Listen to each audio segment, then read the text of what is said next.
కామాక్షి ఇంట్లో ప్రభావతి దాచిపెట్టుకున్నటువంటి 2,00,000 రూపాయలను కొట్టేయబోతున్న రోహిణి. అది ఎలాగో తెలుసుకోవాలనుకుంటే మన ఛానల్ని వెంటనే సబ్స్క్రైబ్ చేసుకోండి. ఫ్రెండ్స్, కామాక్షి దగ్గర ప్రభావతి లాయర్ గారు ఇచ్చినటువంటి 2,00,000 రూపాయలకు కరిగిపోయి కేసు వాపస్ తీసుకోవడానికి ఒప్పుకుంటుంది. అది మనందరికీ తెలిసిన విషయమే. ఈ పైసలని ఇంటికి తీసుకువెళ్తే అందరికీ తెలుస్తుంది అని చెప్పేసి కామాక్షి ఇంట్లో దాచిపెడుతుంది ప్రభావతి. ఇలా అసలు ఏమైంది? ఎందుకు అత్తయ్య నేను వెళ్ళినా, మనోజ్ వెళ్ళినా రాలేదు, మామయ్య వెళ్ళినా రాలేదు, ఏం చేశారు అసలు? అత్తయ్య వెనక్కి ఎలా కేసు తీసుకుంది అనేసి ఆలోచిస్తూ ఉంటుంది రోహిణి. మనోజ్ని అడుగుతుంది, అసలు అత్తయ్య ఎలా వచ్చింది, ఎందుకు వచ్చింది అని మాట్లాడుతుంటే, ఏది ఏమైనా అమ్మ ఇంటికి రావడం నీకు ఇష్టం లేదా రోహిణి అనేసి అడుగుతూ ఉంటాడు మనోజ్. అట్లా కాదు మనోజ్, అసలు మనం వెళ్ళినా రాలేదు, మామయ్య వెళ్ళినా రాలేదు, ఎలా వచ్చింది అనేసి అంటుంటే, ఏం లేదు, రావాలనిపించింది వచ్చింది అంతే అని చెప్పేసి మనోజ్ వెళ్ళిపోతాడు. ఎలా అయినా తెలుసుకోవాలి, అసలు అత్తయ్య అంత ఈజీగా కరిగే మనిషి కాదు. ఇంటిల్లి పాదిని జైల్లో పెట్టాలని చూస్తుంది కానీ శివ గురించి ఎందుకు ఆలోచిస్తుంది, శివని ఎందుకు బయటికి రప్పిస్తుంది అనేసి ఆలోచించుకుంటూ ఉంటుంది.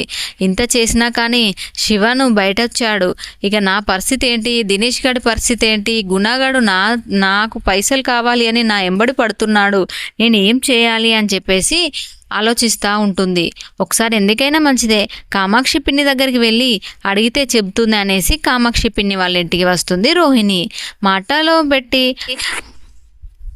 ఏంటి పిన్ని ఏం జరిగింది, అసలు అత్తయ్య ఇంటికి రావడానికి కారణం ఏంటి, ఇదా ఇలా జరిగింది, అంత ఈజీగా వదిలిపెట్టేది కాదు కదా అనేసి మాటలలో పెట్టి కామాక్షి నుండి అసలు నిజాన్ని బయట పెట్టిస్తుంది రోహిణి.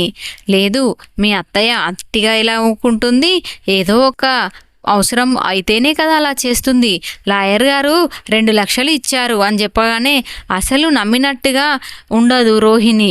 అదేలా, నేను నమ్మను, మా అత్తయ్య అలా చేయదు అని చెప్పేసి అంటా ఉంటే, డబ్బాలో పెట్టినటువంటి 2,00,000 రూపాయలు ఇదిగో చూడు చూడు, నేనేమైనా అబద్ధం చెప్పానా చూడు అనేసి చూపిస్తూ ఉంటుంది కామాక్షి రోహిణికి. అది చూసినటువంటి రోహిణి ఒక్కసారిగా షాక్ అవుతుంది. అమ్మో ఆంటీ, మీరు ఇంత పని చేశారా, డబ్బులకు లొంగిపోయి కేసు వాపస్ తీసుకున్నారా, నేను అప్పుడే అనుకున్నాను అలా ఎలా జరుగుతుంది అనేసి అనుకుంటా ఉంటుంది రోహిణి. ఎలా అయినా రోహిణికి గుణాకి ఇవ్వాలి కదా 2,00,000, ఆ 2,00,000కి ఎలాగైనా ఈ డబ్బులు నాకు అవసరం, వీటిని కొట్టేయాలని చెప్పేసి ఒక మంచి ప్లాన్ వేస్తుంది రోహిణి ఏదో పనికి వెళ్ళినట్టుగా వెళ్ళి, వేరే పని మీద వెళ్ళినట్టు వెళ్ళి తినుబండారాలన్నీ తీసుకొని వస్తుంది కామాక్షి వాళ్ళ ఇంటికి.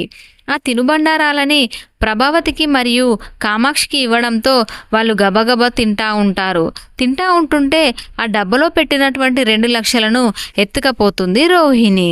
చూడాలి ఫ్రెండ్స్, ఆ ఎత్తుకపోయినటువంటి 2,00,000ను అక్కడ నాట్యం నేర్చుకుంటున్నటువంటి అబ్బాయి చూసి ఫోటో తీసి ఆ ఫోటోని ప్రభావతికి చూపిస్తాడు. అలా దొరికిపోతుంది రోహిణి. మరి దొరికిపోయిన రోహిణి ఎలా తప్పించుకుంటుందో చూడాలంటే నెక్స్ట్ ఎపిసోడ్ చూడాల్సిందే ఫ్రెండ్స్.